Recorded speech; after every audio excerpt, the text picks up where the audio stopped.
আসসালামু আলাইকুম রহমতুল্লাহ আলিম 2026। তো আজকে আমরা নিয়ে আসলাম আপনাদের জন্য যে বাংলা দ্বিতীয় পত্র, বাংলা দ্বিতীয় পত্রের আপনার সংলাপ রচনা। আপনাদেরকে সংলাপ লিখতে হয় বাংলা দ্বিতীয় পত্রের মধ্যে, বুঝতে পারছেন? তো আপনি কোন কোন সংলাপগুলো আপনি পড়বেন দেখেন, আমরা এখানে নিয়ে আসলাম। এই যে দেখেন, এক নাম্বারটা ভালো করে দেখেন। এই যে এক নাম্বারটা হচ্ছে আপনার আসন্ন পরীক্ষার প্রস্তুতি সম্পর্কে দুই বন্ধুর মধ্যে সংলাপ রচনা করো। অর্থাৎ সামনে যে পরীক্ষা আসছে এই সম্পর্কে আপনি আপনারা দুই বন্ধু কী করবেন, একটা সংলাপ রচনা করবেন। এরপর হচ্ছে ইংরেজিতে ভালো করার ব্যাপারে, যে ইংরেজিতে কী করে ভালো করা যায়, হ্যাঁ, ইমপ্রুভ ইংলিশ, কীভাবে আপনি ইংলিশে একটু ইমপ্রুভ করা যায়, উন্নতি করা যায়, ভালো করা যায়, এই সম্পর্কে সংলাপ দুই বন্ধুর মাঝে আপনি লিখবেন। এরপর দেখেন যে ছাত্র জীবনে অতিরিক্ত সামাজিক যোগাযোগ মাধ্যম ব্যবহারের সুফল ও কুফল বিষয়ে।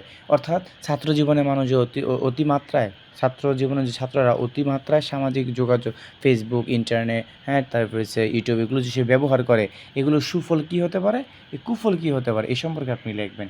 ঠিক আছে? এরপর হচ্ছে আপনার এই যে শিক্ষার্থীদের মোবাইল আসক্তি, শিক্ষার্থীদের মোবাইল আসক্তির ফলে তাদের কী কী ক্ষতিগুলো হতে পারে, এই আসক্তি সম্পর্কে লিখবেন। ঠিক আছে? জাস্ট এই 4টা দিলাম এখানে, মাত্র শুধু এই 4টা পড়তে পারবেন না আপনি? এই 4টা সম্পর্কে বাংলাতে লিখবেন, এটা তো আর ইংলিশে ডায়লগ না। এটা বাংলাতে আপনি ডায়লগগুলো আপনি লিখবেন, তাই না? এটা কিন্তু ইংলিশে না। অতএব আপনি বাংলায় সুন্দর করে আপনি আশা করি লিখতে পারবেন। জাস্ট এই 4টা শুধুমাত্র আপনি পড়বেন।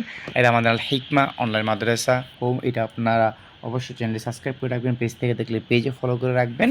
সকল বিষয়ের ভিডিও আমাদের ইউটিউব চ্যানেলের মধ্যে আপনারা পেয়ে যাবেন এবং ফেসবুক পেজের মধ্যেও পাবেন ইনশাআল্লাহ।